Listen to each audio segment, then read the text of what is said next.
Course E018, Aircraft Wiring, Alteration, Modification, and Repair.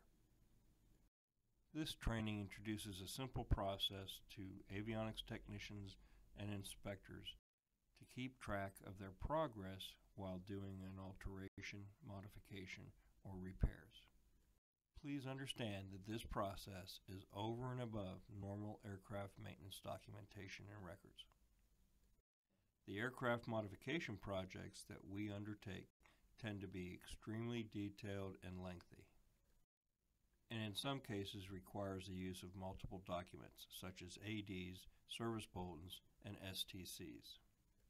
One key element of the process requires the avionics technician and the inspectors to coordinate at the beginning of the project to make sure everyone is on the same page. And please don't forget, if you're doing an AD, all deviations must be approved through the FAA alternate means of compliance process. This technique is our way of keeping track of the wiring modification.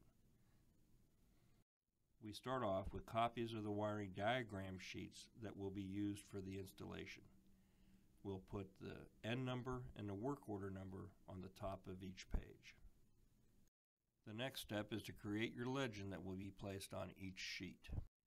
Choose 4 colored highlighters that you plan to use for the project, and add the legend to each sheet of the wiring diagrams.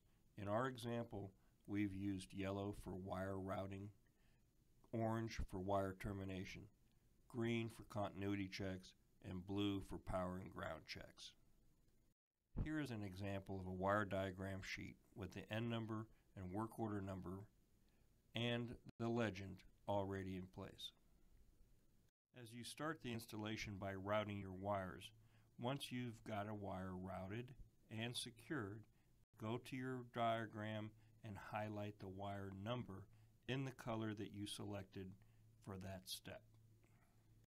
Once you have all the wires routed and double checked, go ahead and sign your initials, your employee number, and the date on the wiring sheet. Please keep in mind the EWIS requirements while you're completing this task. This is how your wiring diagram sheet would look once all the wires in this particular section have been routed, secured, and inspected. Wire termination is the next step. This includes installing terminal lugs and/or cannon plug pins. As you terminate wires, make sure you go back to your wiring diagram and highlight in orange those spots that you've completed. Once you've terminated all the wires on the sheet, go ahead and sign your name to the legend and have your inspector stamp beside it. At this point, this is what your wiring diagram sheet should look like. The next step is continuity checks. As you perform a continuity check on a wire segment, make sure you go back to your diagram and highlight both ends of the wire on the diagram to identify which segments you have completed.